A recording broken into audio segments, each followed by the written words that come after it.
વૈષ્ણવજન તો તેને કહીએ જે પીડ પરાઈ જાને રે.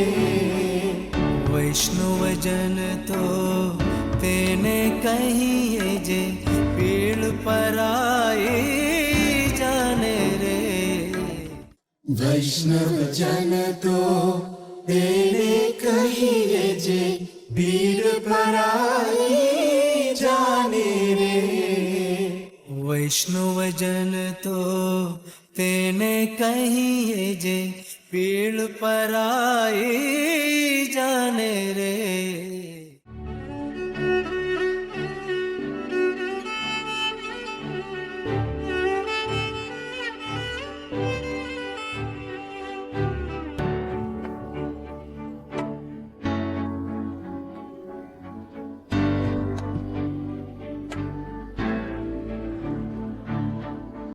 નમસ્કાર મિત્રો.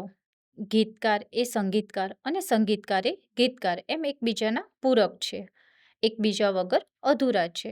મિત્રો, તમે જ્યારે કોઈ પણ પ્રકારનું સંગીત સાંભળો છો તો સંગીત વગરનું ગીત અને ગીત વગરનું સંગીત કેવું લાગે છે તે આપણે આગળના વિડીયો ક્લિપમાં જોયું અને સાંભળ્યું છે. પરંતુ જ્યારે ગીત અને સંગીતનો સમન્વય થાય, બંને ભેગા મળે છે, ત્યારે કલાકારીનું એક અદ્ભુત પ્રદર્શન નિહાળી અને સાંભળી શકીએ છીએ. તો મિત્રો, અગાઉ ગાયક વિશે માહિતી મેળવી તેમ તેના પૂરક સંગીતકાર વિશે વધુ માહિતી મેળવીએ.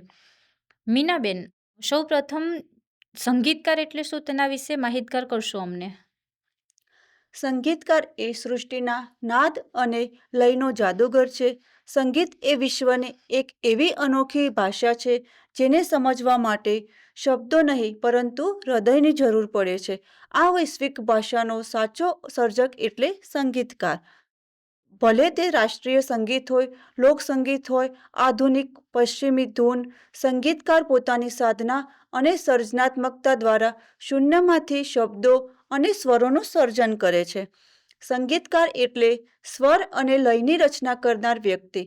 તે ગીતો, ભજનો, ગઝલ, ફિલ્મી સંગીત, લોકસંગીત વગેરે માટે સંગીત તૈયાર કરે છે.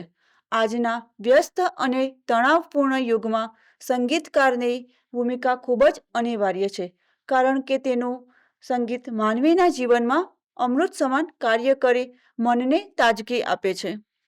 જી, તો મીનાબેન, જે સંગીતકાર હોય છે તેમની કામગીરી શું હોય છે ને તેઓ ક્યાં કામ કરે છે? હા, સંગીતકારની કામગીરીની વાત કરું તો નવી ધૂન એટલે કે ટ્યુન બનાવવી, ગીત માટે સંગીત સંયોજન કરવું, ગાયક વાદકોને માર્ગદર્શન આપવું, રેકોર્ડિંગ સ્ટુડિયોમાં કામ કરવું, લાઈવ પ્રોગ્રામ માટે તૈયારી કરવી, સંગીત સાધનોનું સંચાલન કરવું. અને તેમની કામગીરીની વાત કરું તો તેઓ ફિલ્મ ઉદ્યોગો, ટીવી અને રેડિયો ચેનલ, સંગીત સ્ટુડિયો, નાટક અને રંગમંચ, ધાર્મિક સંસ્થાઓ, સ્વતંત્ર સંગીત નિર્માતા તરીકે કામ કરી શકે છે.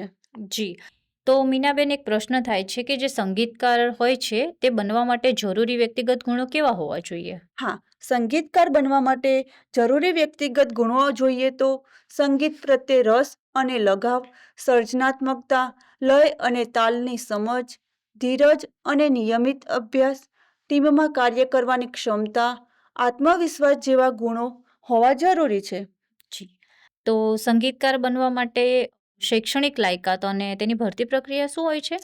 શૈક્ષણિક લાયકાતમાં ધોરણ 12 પછી સંગીત વિષય સાથે અભ્યાસ, સંગીતમાં ડિપ્લોમા, સ્નાતક, સંગીતમાં અનુસ્નાતક હોવું જરૂરી છે.